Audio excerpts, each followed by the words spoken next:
안녕하세요. 대단히 반갑습니다. 소설 달콤 쌉싸름한 초콜릿 김권산. 음식 남녀. 음식과 남녀 간의 사랑은 사람들이 크게 바라는 일이고 사망과 빈고는 사람들이 크게 싫어하는 일이다. 음식 남녀 인지대욕존언, 사망 빈고 인지대오존언. 얘기, 중예운, 편. 내 남자의 결혼식에서 벌어진 사건. 커다란 양푼에 달걀 노른자 5개와 달걀 4개, 설탕을 넣는다. 반죽이 걸쭉해질 때까지 휘젓다가 달걀 2개를 더 집어넣는다. 계속 휘젓다가 반죽이 다시 걸쭉해지면 달걀 2개를 더 첨가한다. 라 가르사 집안의 세 자매 중 막내딸인 티타는 바로 위 언니인 로사우라의 결혼식에 쓰일 웨딩 케이크를 만들기 위해 농장 부엌에서 반죽을 젓고 있었다. 요리의 달인인 나차가 메인 요리사였고 티다는 보조였다. 그런데 요리가 진행될수록 쫀득해져야 하는 반죽은 오히려 묽어지고 있었다. 티다의 하염없는 눈물 때문이었다. 나중에는 눈물이 말랐지만 티타는 울기를 멈추지 않았다. 자신을 사랑하는 남자이자 자신이 사랑했던 남자가 형부가 되는 현실 앞에서 어린 티타가 할 수 있는 것이란 반죽을 저으며 울고 또 우는 것뿐이었다.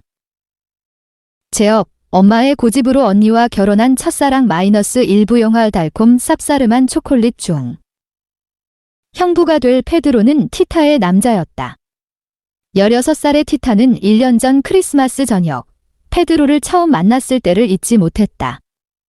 자신의 어깨 위로 느껴지던 페드로의 그 뜨겁고도 강력한 눈빛에 티타는 자신이 마치 팔팔 끓는 기름 속에 던져진 도넛 반죽 같은 느낌을 받았다. 그것은 자신의 얼굴과 배, 심장, 젖가슴, 온몸이 도넛처럼 기포가 몽글몽글 맺힐 듯 후끈 달아오르는 느낌이었다. 너에게 청혼을 하러 오는 거라면 아예 그만두라고 해라. 그 청년이나 나나 괜한 시간만 낭비하는 거니까? 내가 막내딸이라 내가 죽는 날까지 나를 돌봐야 한다는 건 너도 잘 알잖니?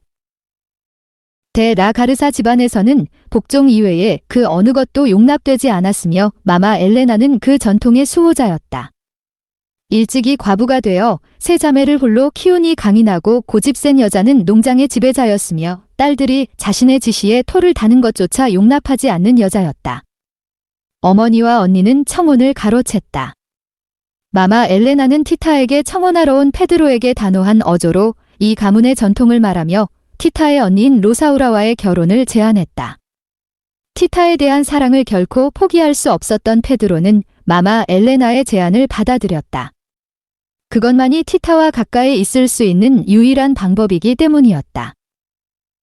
결혼식에 참석한 하객들이 티타가 만든 웨딩 케이크를 먹기 시작했다.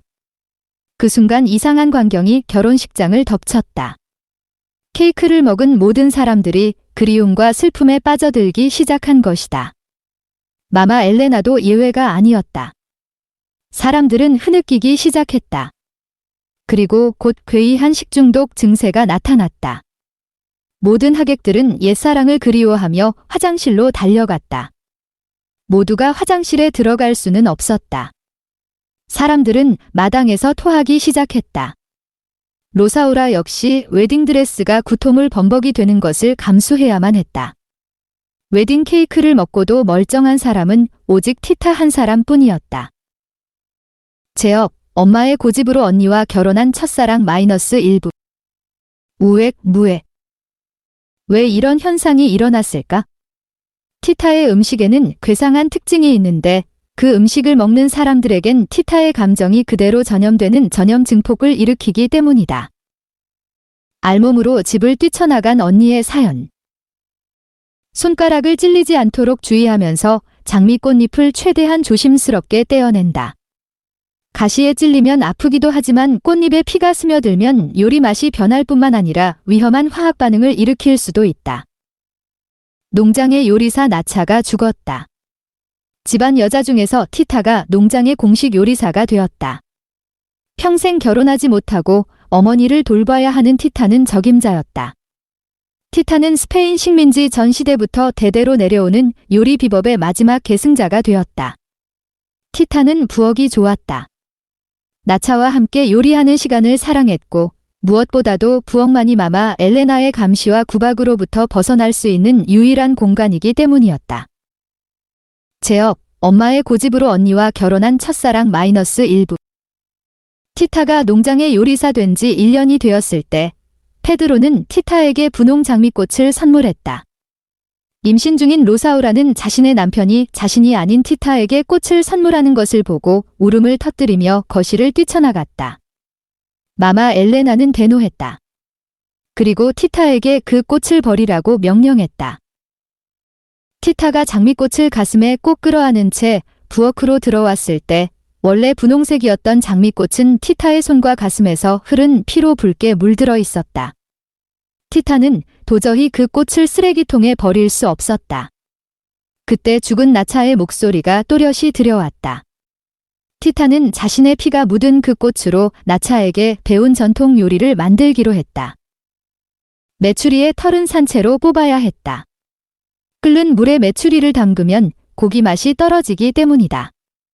잔인하고 끔찍한 일이었지만 티타는 훌륭하게 6마리의 메추리를 처리했다. 그리고 모양이 흐트러지지 않도록 다리를 묶고 소금과 후추를 적당히 뿌린 후 버터를 녹여 노르스름하게 익히고 마지막으로 장미향을 입혔다.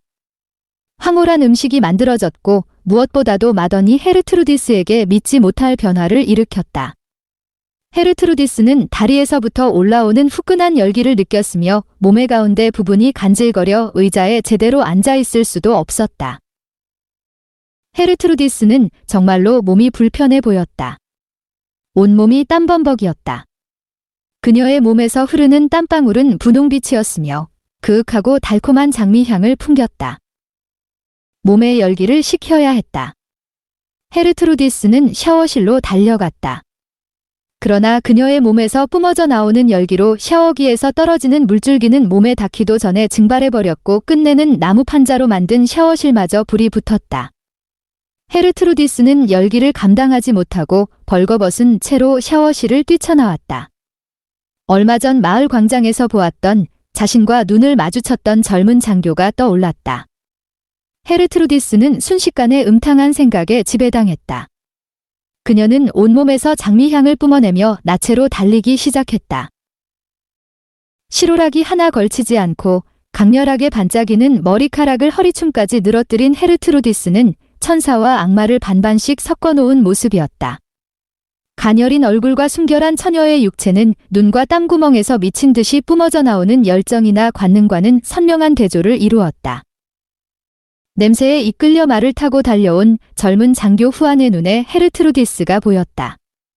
뜨거운 열정을 잠재워줄 남자를 찾아 들판을 헤매고 있는 모습이었다. 후안은 그녀를 자신의 말에 태웠다. 그렇게 헤르트루디스는 농장을 떠났다. 그 후 마마 엘레나는 헤르트루디스의 이름조차 입에 올리지 못하게 했다. 그녀의 사진과 출생 신고서도 모두 불사르게 했다. 불탄 샤워장은 몇 년이 지나도록 장미향이 가시지 않았다.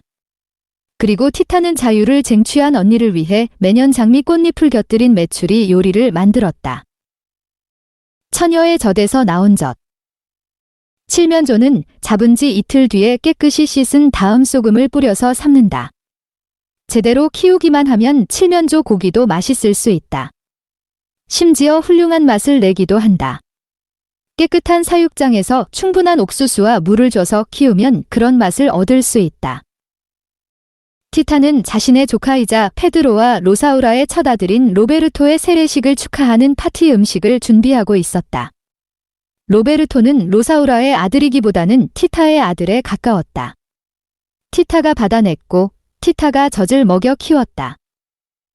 로베르토가 나오던 날 집에는 아무도 없었다. 마마 엘레나와 하녀들은 시장에 가고 없었고 주치의 조 브라운 박사를 부르러 간 페드로는 마을을 점거한 정부군에 부당하게 억류되어 있었다. 로사우라는 임신 기간 동안 몸무게가 30kg이나 불어난 데다가 초산이었기에 분만은 힘들고 위험했다. 오직 티타가 이 분만을 감당해야 했다. 티타는 가축의 출산만 경험해 보았으나 최선을 다했다. 그러나 언니의 가랑이 사이는 어둡고 조용하고 깊은 터널일 뿐이었다. 아이는 나올 생각도 하지 않았다. 티타는 간절히 기도했다. 어느 순간 언니의 가랑이 사이 터널이 조금씩 시뻘건 강물로, 거친 용암으로, 갈갈이 찢긴 종이로 바뀌더니 드디어 아이가 나왔다. 엄마의 강요로 남자친구가 언니와 결혼하면 벌어지는 일 영화 리뷰 결말 포함. 언니의 육체가 마침내 새 생명에게 길을 터주었던 것이다. 티타는 조카의 첫 울음소리와 얼굴을 절대로 잊지 못했다. 세상에서 가장 예쁜 모습이었다. 그러나 더 큰 문제가 발생했다. 로사우라는 젖이 나오지 않았다. 티타는 아이의 얼굴이 조금씩 평화로워지고 허겁지겁 삼키는 소리까지 들리자 설마 하는 생각을 하게 되었다. 아이가 그녀의 젖을 먹고 있다는 게 가당키나 한 얘긴가? 하지만 티타가 아이를 가슴에서 떼어내자 젖이 뿜어져 나와 흘러내렸다. 이해할 수 없는 일이 발생했다. 처녀에게서 젖이 나온 것이었다. 유모를 구하지 못해 아이는 배고픔에 빽빽 울어댔다. 우유를 먹였지만 아이는 뱉어낼 뿐이었다. 아이가 티타의 젖가슴을 비비며 젖을 찾았다. 티타는 누군가가 배가 고파서 음식을 찾는데도 줄 수 있는 먹을 것이 없는 것을 참지 못하는 여자였다. 급한 마음에 자신의 블라우스를 열어 아이에게 젖을 물리자 아이는 미친 듯이 세차게 빨아댔고 놀랍게도 젖이 나왔다. 제업, 엄마의 고집으로 언니와 결혼한 첫사랑 -1부. 로베르토의 세례식 파티에 쓸 칠면조 몰래 멕시코 요리에 쓰이는 여러 소스를 의미를 만들기 위해서는 아몬드와 참깨를 볶아 갈아야 했다. 티타는 무릎을 꿇고 맷돌 위로 몸을 숙인 채 아몬드와 참깨를 갈면서 춤을 추듯 몸을 움직였다. 브래지어를 하지 않았기 때문에 블라우스 밑으로 젖가슴이 출렁거렸다. 목에 맺힌 굵은 땀방울이 둥글고 탱탱한 가슴 사이에 깊은 계곡 아래로 흘러내렸다. 부엌에서 풍겨나오는 냄새를 도저히 참지 못하고 페드로가 왔다. 그리고 그의 눈에 티타의 가슴골이 다가왔다. 페드로는 돌처럼 굳었다. 티타는 맷돌질을 멈추고 페드로가 더 잘 볼 수 있도록 몸을 꼿꼿하게 세워 자랑스럽게 가슴을 펼쳤다. 그리고 페드로의 눈길을 보며 티타는 깨달을 수 있었다. 왜 모든 물질이 불에 닿으면 변하는지, 평범한 반죽이 왜 토르티아가 되는지, 왜 불같은 사랑을 겪어보지 못한 가슴은 아무런 쓸모도 없는 반죽 덩어리에 불과한 것인지.